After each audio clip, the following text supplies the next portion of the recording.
On r/Tales from Your Server today, the coolest restaurant owner alive, a server blamed for saving a life, and the smoothest, cheapest bottle move ever seen. Let's get into it. The owner of the restaurant kicked out one of my tables for yelling at me about a receipt. It was my first day at a pizza restaurant. This place was always slammed.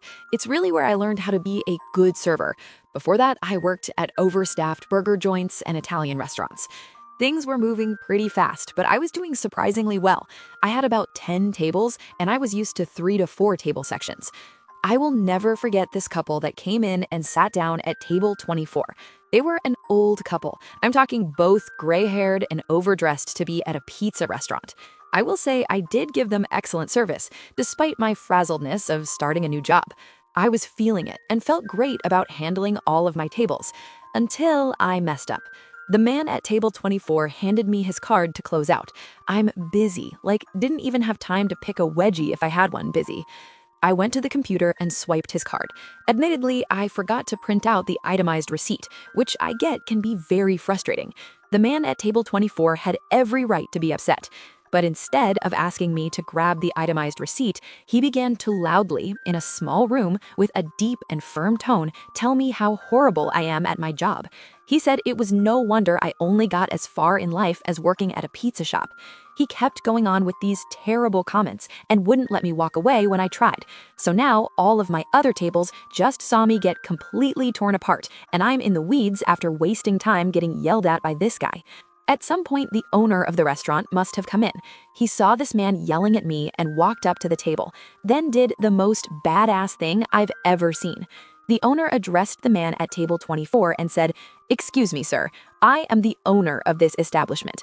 I'm not sure what the problem is here, and frankly, I don't care. What I do care about is you belittling my waitress, so I'm going to ask you and your wife to leave and not come back to my restaurant." The man responded, "Fine, but you'll be losing our business."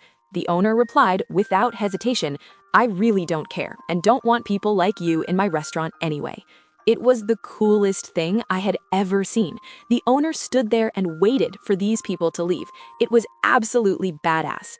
After they left, the owner came up to me and said, "Fuck those people. You're doing a great job, and I wouldn't have hired you if you didn't show potential. If anyone else talks to you like that, I want you to tell them to fuck off and get out. I don't want their money." Coolest boss ever. I'm not even exaggerating when I say this is the kind of boss people wish they had. I know I sure do. Yes, you made a small mistake. It happens.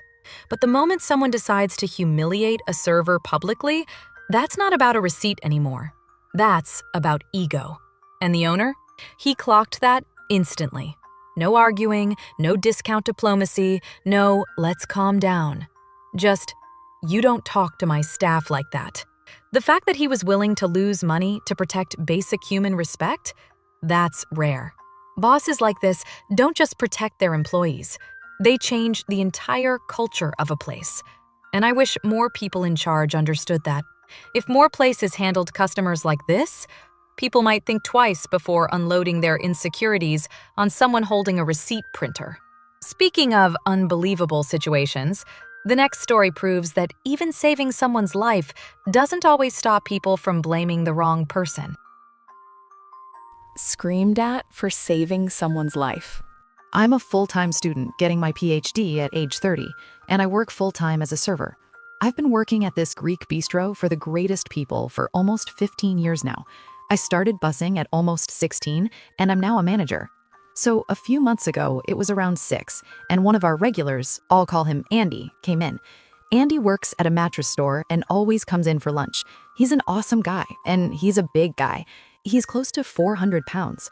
Anyway, Andy showed up after work with a woman who was maybe a good 10 or so years older than him. It was obvious they were on a date, so we made a fuss over him. The owner's wife got him our best table, and we brought them a complimentary glass of champagne.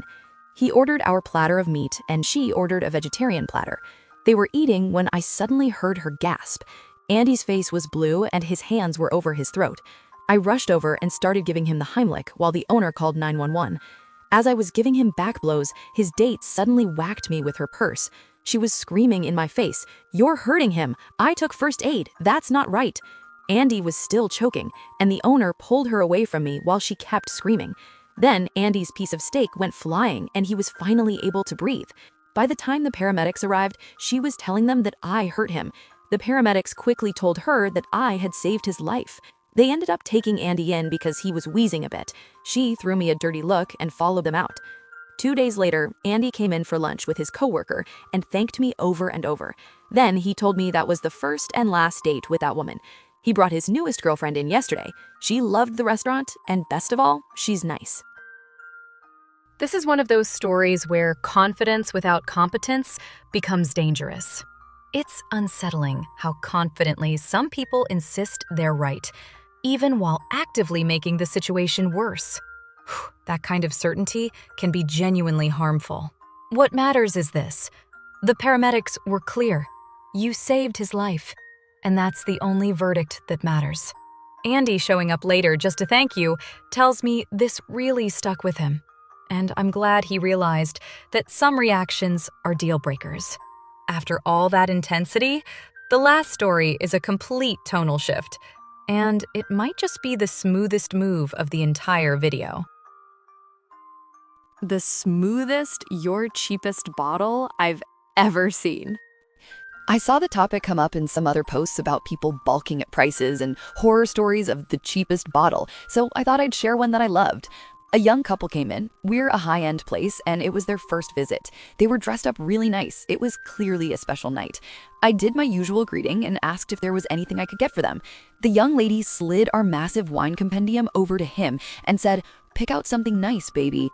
I swear to you, I will never, ever forget how he immediately found our cheapest bottle. Like, anomaly cheap, because it was only $36, and the next cheapest was $63. And it's not like it's featured, it's buried in the Pinot Grigios, and he found it like a movie character opening a phone book to the right spot in a 90s movie. He looked up, clearly pleased, and said exuberantly, "Oh shit, you got Marion?" He snapped the book shut and shoved it back in my hand before his date could confirm what had just happened. Then he added, "Hook us up." Respect, my dude. Well done. Listen, this wasn't cheap. This was strategy. The speed alone deserves respect. No hesitation, no awkward math, just immediate commitment. Finding the cheapest bottle that fast at a high-end place? That's not luck. That's experience. The confidence to snap the menu shut before questions could be asked? Impressive. Sometimes the smoothest move isn't spending the most, it's owning the choice. Be honest, have you ever spotted the cheapest option in record time and hoped no one noticed? Tell me in the comments. And that's it for today's r/Tales from Your Server, where the food is hot, the tips are cold, and someone always thinks well done means burn it into dust. If you've ever survived the dinner rush on breadsticks and spite, give this a thumbs up. Drop your wildest table from hell in the comments, because healing starts with sharing. And if you're not subscribed yet, I can't comp your meal, but I can ask you nicely. Hit that button, ring the bell, and I'll see you in the next one, where the drama's always well seasoned. Bye!